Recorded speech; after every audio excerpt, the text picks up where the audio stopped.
Andrew Gooley, the managing editor of the Strand magazine. Normally, we'd be in New York City having this event, but this year, I can have the opportunity of having people who would normally have to travel to New York or who would just be unable to travel. And the added bonus is I don't have to make sure that the appetizers are hot, that the room is cool, and that everybody's getting enough wine, or in my case, enough brassica green tea. And I want to thank everybody for coming in this extraordinary year. We were thinking whether we should hold the awards or not, but COVID wasn't going to stop us. And for the second year in a row, we have Hank Philippi Ryan, who's our MC. She needs no introductions. If you look in the background, you'll see that her books are getting edged away by all the awards she's won. Hank has won, let me see, I need to read this because I can't remember this. 5 Agathas, 3 Anthonys, the Daphnes, 2 McCavities, and the Mary Higgins Clark Award. In addition to being a best-selling author, she's one of the most generous authors that I know, and even the harshest critics are very, very kind to her because her works are fantastic. And your latest one, The First to Lie, was my favorite. In addition to all of that, you're an award-winning investigative reporter. So the only thing is you need to give me the secret to your success. Hank, take it from here. Thank you, Andrew. You have all the secrets already. It is so great to see all of you here tonight. I'm taking pictures like crazy to at least get a little history for tonight of something that we hope will never be like this again. But far from that, the champagne and wine, and far from the sumptuous elegance of those usual Strand events, we are alive and persevering, and never let it be said that insanity and terror and chaos and craziness ever kept any of us from doing what we love, being with our friends and celebrating the best in the business. So thank you all for being here tonight.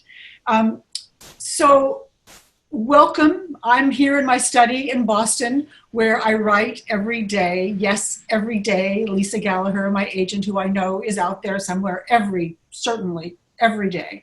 But first, hooray for Andrew Gooley and the Strand magazine.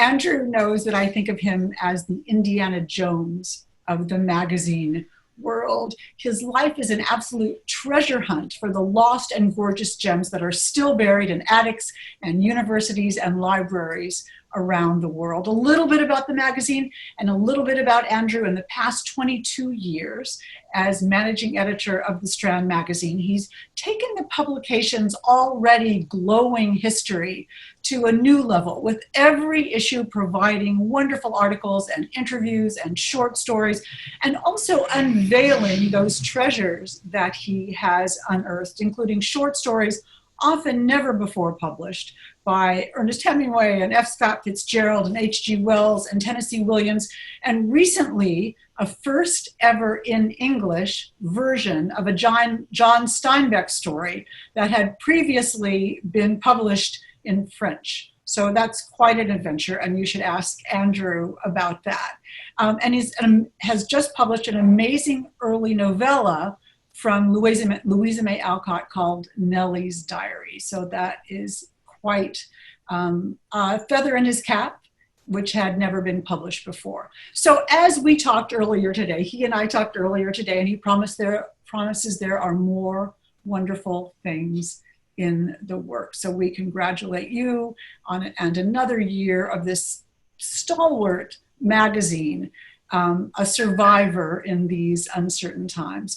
And Andrew has also been so generous in making sure that authors and publishers also get their chance in the spotlight, and that's why we are here tonight as well. We'll give some coveted awards and applaud some amazing people and remind ourselves that we can power through even these crazy times with talent and literature and terrific writing and a real sense of community. So welcome, welcome, welcome.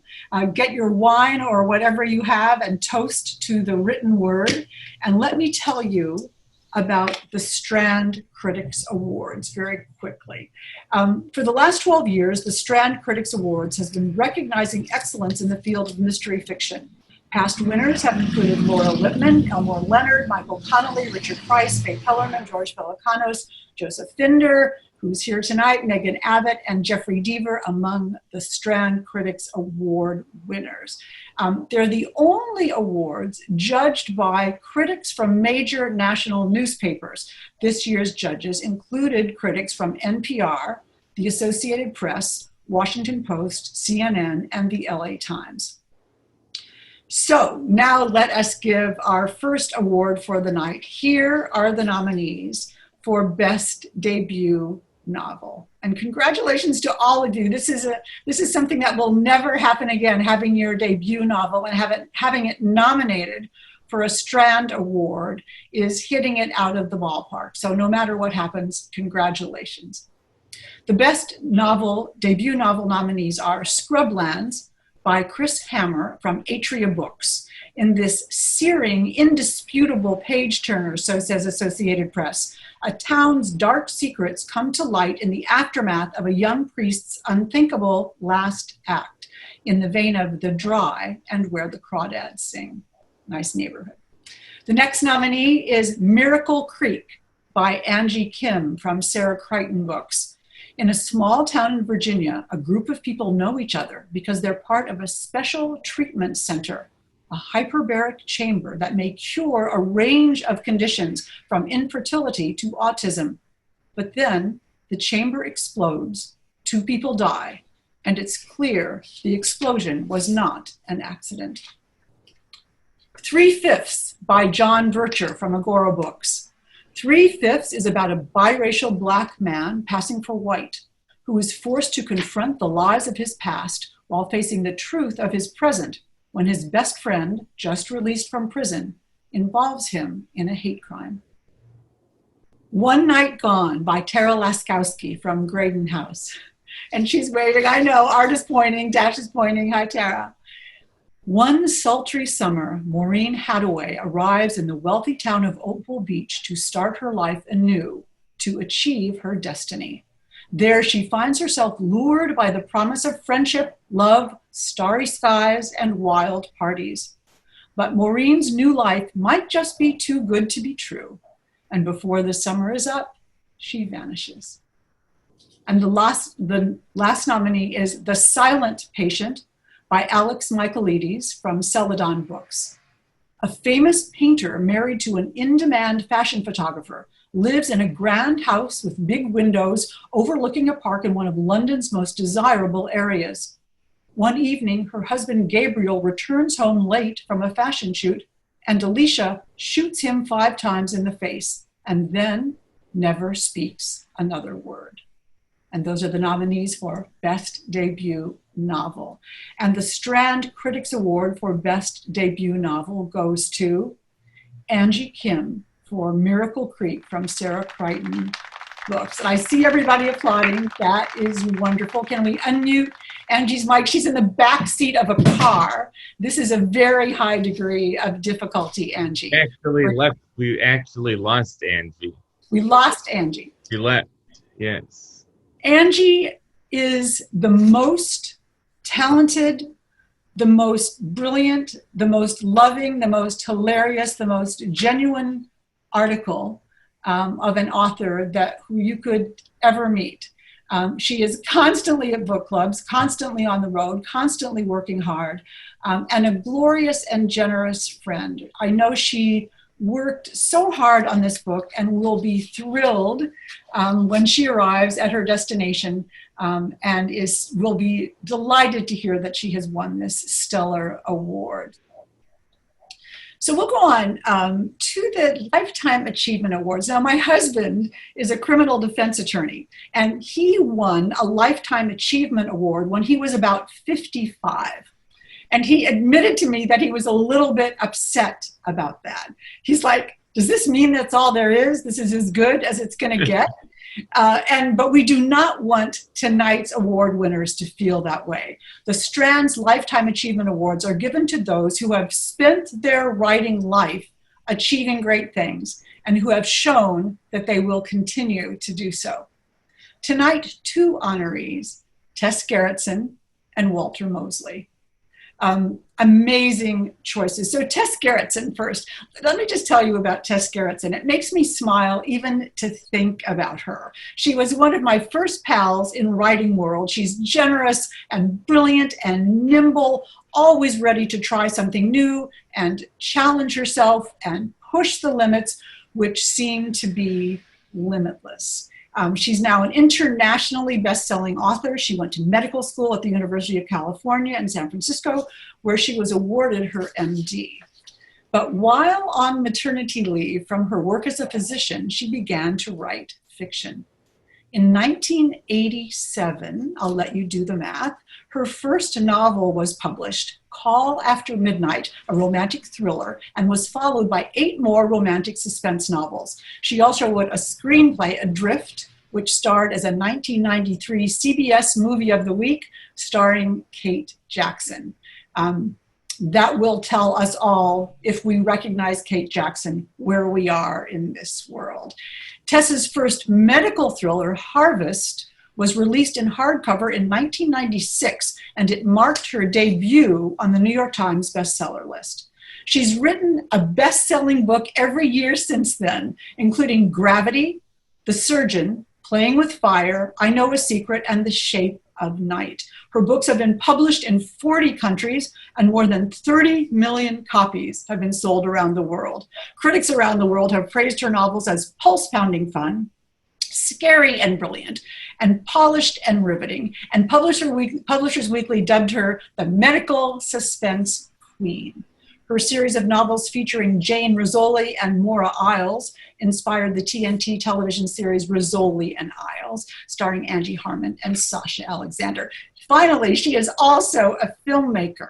She and her son Josh have just completed production of a feature-length documentary, Magnificent Beast, about the ancient origins of the pig taboo. So she is now retired from medicine, and she writes full-time, and she lives in Maine. And let's unmute the wonderful Tess Gerritsen. Am I unmuted? Can you hear me? We can hear you. Okay, all right. You know, there are advantages to being an old lady, which is what I feel like now.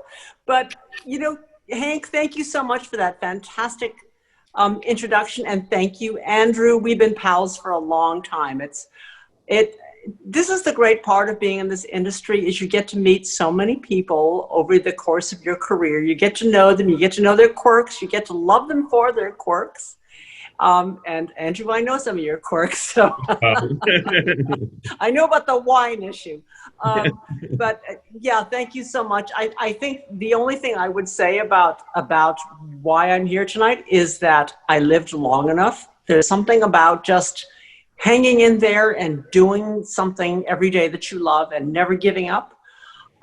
So persistence is a big part. But I also have to give a really, I have to credit luck, because a lot of the reasons that I'm being here I've just been lucky. I wrote the right book at the right time. I found the right agent. And I see Meg Ruley is there tonight. So thank you. Hi, Meg. You were like a large part of my good luck. And I know there are so many fantastic writers who are just starting off and maybe feel a little bit discouraged. And it isn't always about talent. It isn't always about how good a writer you are. A lot of it has to do with things that are out of your control. And I just have to give credit for kismet, or whatever it is that you know allowed me to keep on selling books. So anyway, thank you for Andrew and Hank and the Fabulous magazine. And I don't want to take up much more time, but it's great to be here tonight. And congratulations. And I want you all to know that it's only the people who work hard who talk about luck. And so congratulations on your continuing wonderful achievements. It's quite fantastic. And we can't wait to see the pig movie. So the co-winner of tonight's Lifetime Achievement Award is Walter Mosley. Walter Mosley. The last time I saw Walter Mosley was here in Boston at a convention, and he was such a rock star, brilliant and hilarious, and such a good teacher. And you know that droll expression that he gets when he's looking out at the world? I always wished I could ask him what was going on in that brilliant brain. But Walter Mosley is one of the most versatile and admired writers in America. Quickly, let me just tell you, he's the author of more than 60 critically acclaimed books that cover a wide range of ideas, genres, and forms, including fiction, literary, mystery, and science fiction, political monographs, writing guides, a memoir in paintings, and a young adult novel called 47. His work has been translated into 25 languages. He has introduced an indelible cast of characters into the American canon, starting with his first novel, Devil in a Blue Dress, which brought Easy Rawlins, his private detective in post-war Los Angeles, and his friends Jackson Blue and Raymond Mouse Alexander into readers' lives. From a forthcoming collection of his short stories, The Awkward Black Man, to his daring novel, John Woman, which explored deconstructionist history, and his standalone crime novel, Down the River and Unto the Sea, which won an Edgar Award for Best Novel.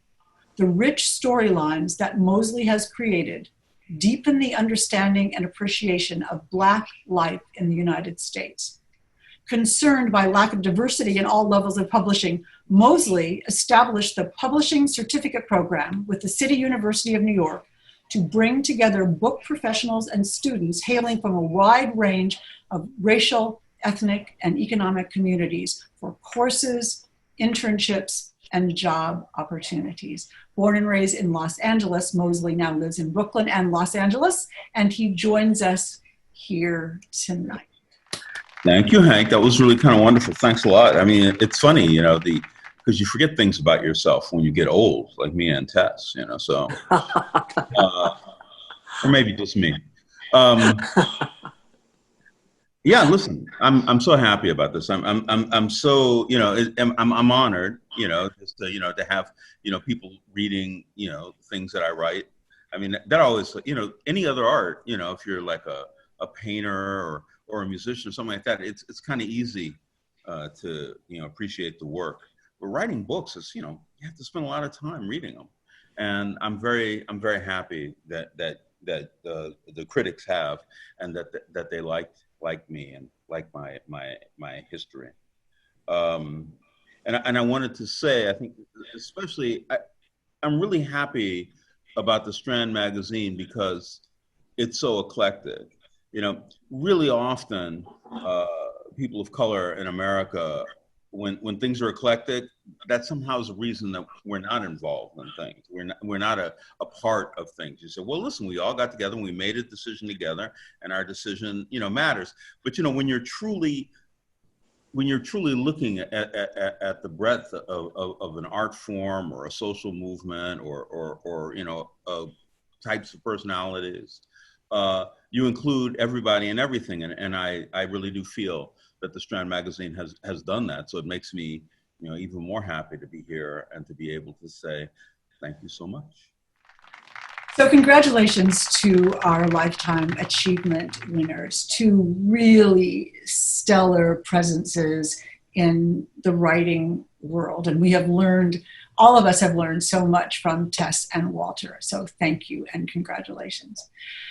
The Strand Publisher of the Year Award is next. And the Publisher of the Year Award recognizes publishers who are not only finding new talented authors, but those publishers who give the kind of support that new authors need to establish themselves. The award also recognizes publishers who are navigating changes in the industry with a measured, realistic approach to what the future of book publishing will entail, which means embracing what the digital age has to offer and understanding the importance of and continuing to support print, because despite some predictions, the Strand knows print is here to stay. Tonight, we honor and recognize Bronwyn Ruska. And I'll tell you quickly about Bronwyn. Yay, the applause is already starting. Right, all right, well, drink that in. Before becoming publisher of Soho Press, Bronwyn Ruska worked as a journalist and screenwriter for 20 years. Her articles have appeared in the New York Times, the Los Angeles Times, More Magazine, Entertainment Weekly, Cosmopolitan, The Village Voice, and San Francisco Chronicle. She sold an original screenplay and original television pilots. When Bronwyn took the reins at Soho, she hoped to bring something new to the table. Unfortunately, as she'll tell you, there was a major obstacle in her way. The publishing industry in general, some said, was falling apart. Major book retailers were closing their doors, and people still weren't sure if there was a future in ebooks. That was not a good time to be in her position. But that's why we honor her tonight. Bronwyn, with intelligence and knowledge and courage and passion and sacrifice, kept Soho Press alive. And tonight we applaud her and cheer her for all she's done and continues to do. Bronwyn Ruska. Andrew, thank you so much for this huge honor. I mean, you do. I'm in awe of you and what you've done with Strand Magazine, and to have this honor and recognition is kind of mind-blowing. So I really, really appreciate it. When Hank, when you were talking about when I started, I had totally forgotten that tidbit, which is that I came into publishing for the first time ever, having not really no idea what a publisher did. In 2008, it was pretty much the worst time that one could start in publishing. But one good thing about it was that everyone who'd been in publishing for 20 years were very nervous about this ebook thing and thinking, gosh, what are we going to do? This is terrible. It's, like you said, it's the end of print. But actually, I didn't have any of that. I just thought, okay, here's a new format. Let's see what we can do. And that is a pretty interesting way to think about it, about how I did start in this. As most of you know, my mother, Laura Ruska, started Soho in the mid-'80s with Yuri Urevics. And Yuri had gone off to have a career as an author by the time I joined my mother in 2008. I had not wanted to be in publishing. I had a whole different career set out for myself. But when someone says, would you like to learn how to do this and take this company over? And it's an incredibly amazing company with all the cred, it's all sort of built in. You have to say, yes, thank you. I would like to do that. So I took over Soho when my mother passed away in 2000. It was much earlier than I had thought or hoped. And I remember thinking, oh my gosh, what the hell am I going to do? I still don't know enough to do this. And then I remembered what she'd built and the street cred she had. And I just thought, just don't fuck it up. Okay. And if I was one of those people who wrote little inspirational Post-it notes and on top of my computer, it would be, don't fuck it up. So, okay, I've got a good template here. I've got a mantra. And I also knew enough to know that I was not the person to take over the Soho crime list as the editor, because I hadn't read enough crime at that point. I didn't have the background and, see Post-it note. So enter Juliet Grames, who you all know and love, and for 10 years now, and she took over editing the crime list. She inherited a bunch of authors, and then together we tried to bring in authors that reflected, the kinds of books and kinds of authors that we were interested in. And it's really hard with a press of our size, number of books, and sort of highly curated, not to see the fingerprints on the books in that list. So those books reflect the people behind the scenes at Soho who have really just tried to find new voices and interesting communities and cultures to explore. The Soho mandate going forward, going from the beginning, was originally international crime fiction with a really immersive sense of place. And we do adhere to that, but we don't necessarily go that far afield. We have a lot of really fascinating books from authors set domestically. You know, the Stephen Mac Jones, August Snow series set in Mexican town in Detroit, or Meddy Harrison's The Bishop's Wife series set in Mormon, Utah. Those are interesting places and interesting cultures that a lot of us don't know about. So it's just been really, really fun to shape the direction of this imprint.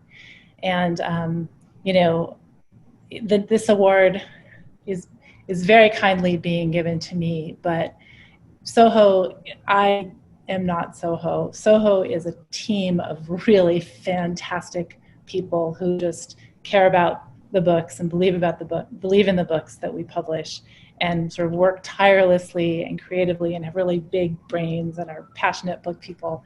So this award is for all of them, all of the people at Soho who have really made this cool life possible. And also, of course, to our amazing, talented authors, because without your books, we wouldn't be Soho Crime. We wouldn't exist. And so thank you for entrusting us, Soho Crime authors, with your book babies, bringing them out into the world. And anyway, thank you. I host all of you in person next year when we do this in real life. Sounds like a plan. Thank you. And Bronwyn, I know you can't, you haven't been reading the comments because you've been talking, but I want you to know that Juliet says, "My great privilege," to you. And Cara Black, one of your authors, says, "Laura would be so proud." So we toast to both of those. Thank you. And congratulations. And so for best debut novel, drum roll, Dun, dun, dun, dun. the award goes to Angie Kim for Miracle Creek. Oh, thank you guys. Yay. And I'm so sorry about this setup that I have. It was totally unexpected. Our family trip went a little longer than expected, and we're driving around somewhere in New York State trying desperately to get home. But thank you so much. This is such an honor, and I'm so happy to see everyone's faces and all of you who've been so supportive, and all of the other debut authors that I've loved getting to know this year. Thank you so much. This is an amazing, amazing honor. And I also have to say, Tess Gerritsen in particular. Oh. Okay, I can finish that sentence. I totally can finish that sentence. Oh, here she will come. Are you back, Ange?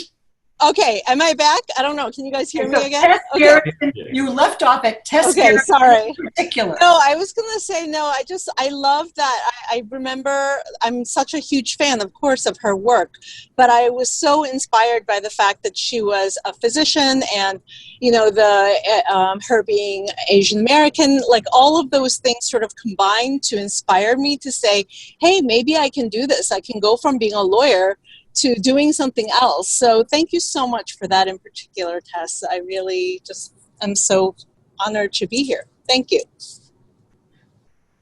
Congratulations, it's great. And it does make safe travels, Angie, and family. Thank you. Have a great day dinner on the way home. It does make you realize, when you look at this sort of checkerboard of people, how many connections there are, and how much our lives intersect, and what difference we have all made to each other. It's we don't want to do it this way, but it's kind of a cool way of getting to see each other.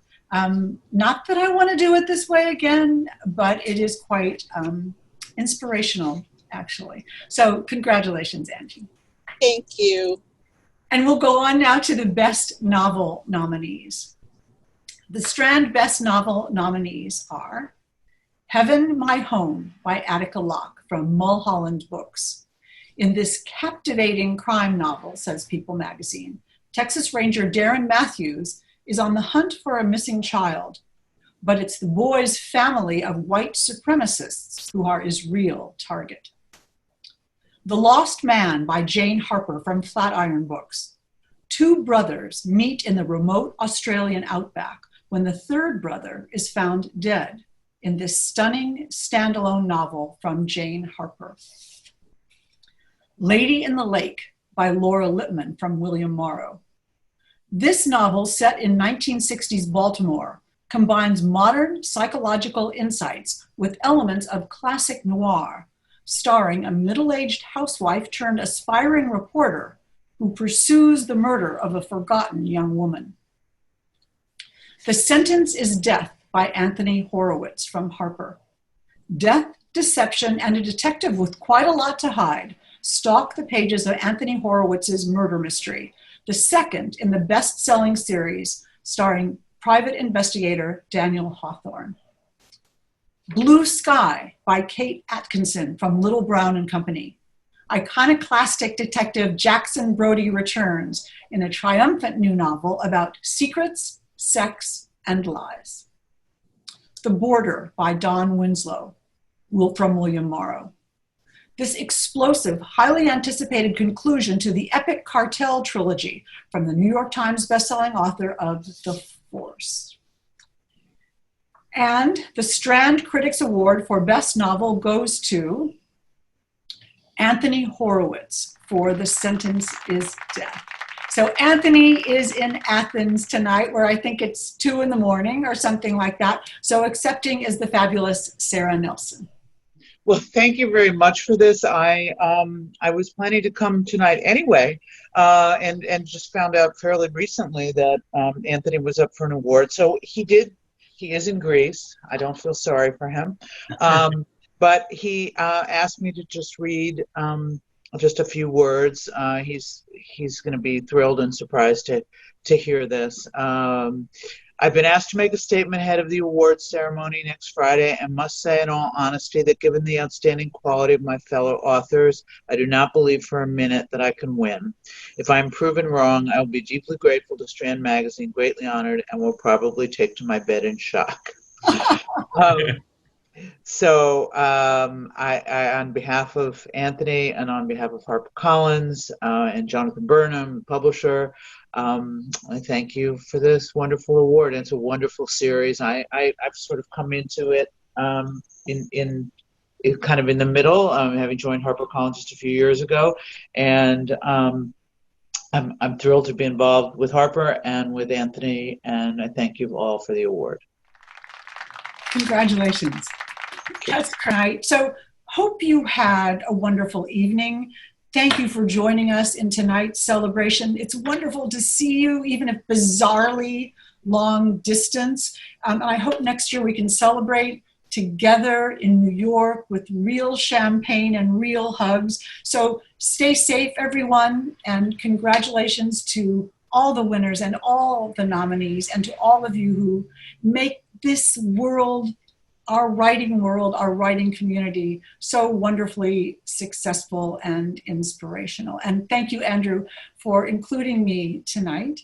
And I'll turn it back over to you for the last word, as always.